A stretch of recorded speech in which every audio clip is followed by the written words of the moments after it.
guys, so this video I'll try to introduce you to what is PBL and what we call it is PBL, but what it actually stands for is problem-based learning. The idea is that you can be able to solve problems in unique ways, and that is the core idea of problem-based learning. Why do we have problem-based learning? The idea is that we've gone away from the idea that teaching should be focused on one size fits all, which were very much the way we taught in the old days. This is not something we want to focus so much on anymore. Students need to be able to wonder, try things, and imagine, and they need to learn to think critically. To succeed in today's world, the students need to know how to navigate through a maze of opportunities, problems, and solutions.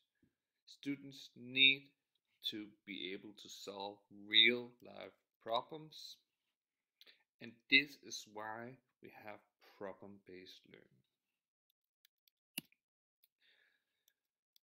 Problem-based learning is historically focused from John Dewey, the philosopher. Dewey believed that human beings learn through hands-on approach. This places Dewey in the educational philosophy pragmatism. Pragmatism believes that reality must be experienced. From Dewey's educational point of view, this means that students must interact with the environment in order to adapt and learn. Students need to engage within solving problems in their world.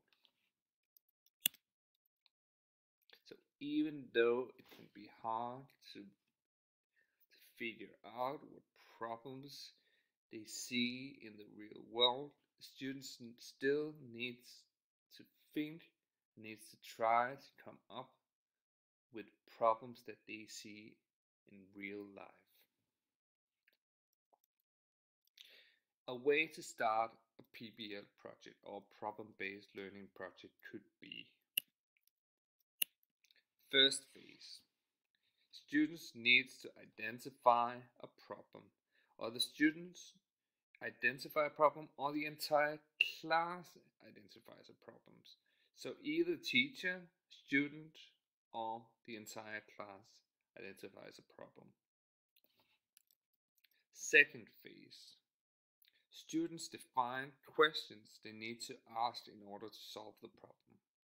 Sometimes this could be a minimal, but other times they need to ask a substantial amount of questions. So in that way, there's not a one size fits all here either, but there are different ways to go about. Third phase. Students need to implement their plan, meaning they need to start working on answering the questions asked in phase 2 and the initial question and wondering they had in phase 1. In this way, they will be able to move ahead and answer that question. In fourth phase, they need to work on which competences they have used in order to solve the task, the PBL task, and what competences they actually brought into place.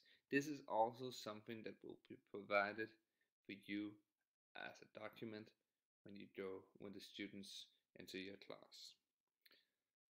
It's also about evaluating their work, what competences, of course, important, but also what went right and what went wrong. This is equally as important because problem-based learning actually focuses on not only answering the question, but just as much on the process of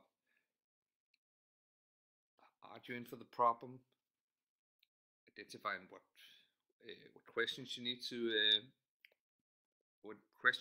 ask. Also, how are you actually going to answer the question? just as much the competences and what went right and what went wrong are important. So I hope this video gave you some examples and explained better what's actually meant by problem-based learning. If not, just send me an email and we can talk. Thank you for listening.